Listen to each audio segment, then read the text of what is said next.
आगे हमारा 17वां प्रश्न है कि एक स्कूल के विद्यार्थियों ने वायु प्रदूषण को कम करने के लिए स्कूल के अंदर और बाहर पेड़ लगाने के बारे में सोचा। यह निर्णय लिया गया कि प्रत्येक कक्षा का प्रत्येक अनुभाग अपनी कक्षा की संख्या के बराबर पेड़ लगाएगा। उदाहरणार्थ कक्षा एक का एक अनुभाग एक पेड़ लगाएगा, कक्षा दो का एक अनुभाग दो पेड़ लगाएगा, कक्षा तीन का एक अनुभाग तीन पेड़ लगाएगा इत्यादि। और ऐसा कक्षा 12 तक के लिए चलता रहेगा। प्रत्येक कक्षा के 3 अनुभाग हैं। तो इस स्कूल के विद्यार्थियों द्वारा लगाए गए कुल पेड़ों की संख्या कितनी होगी? कक्षा एक के 3 अनुभागों के द्वारा लगाए गए पेड़ों की संख्या। कक्षा एक एक पेड़ लगाएगी एक कक्षा, और कक्षा के 3 पार्ट हैं, 3 सेक्शन, तो वो कुल लगाएंगे 3 पेड़। कक्षा दो के भी 3 अनुभाग हैं। कक्षा दो 2 पेड़ लगाएगी अपनी कक्षा के नंबर के बराबर, और 3 सेक्शन है उसके लिए, तो ये लगाएंगे 6 पेड़। कक्षा तीन 3 पेड़ लगाएगी और 3 सेक्शन है, तो वो हो जाएंगे कुल 9 पेड़।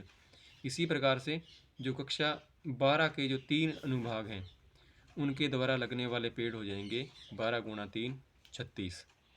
तो ये पेड़ों की जो संख्या है वो एक समांतर श्रेणी के रूप में है, और ये बनेंगी हमारे पास में 3 6 9 12 15 इसी प्रकार से 36 तक।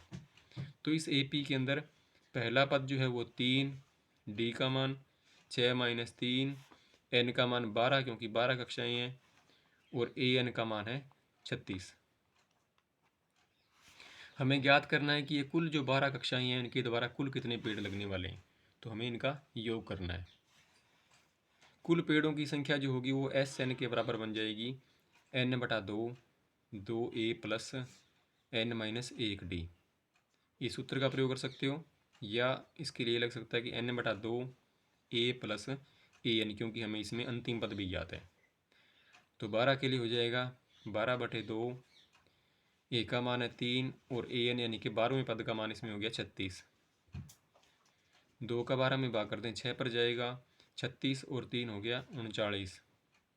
39 का 6 से गुणा कर देंगे तो बन जाएगा 234। तो इस प्रकार से वो कक्षा 1 से लेकर के 12 तक, जिनमें प्रत्येक कक्षा के 3 सेक्शन है, कुल मिलाकर के वो 234 पेड़ लगाएंगे।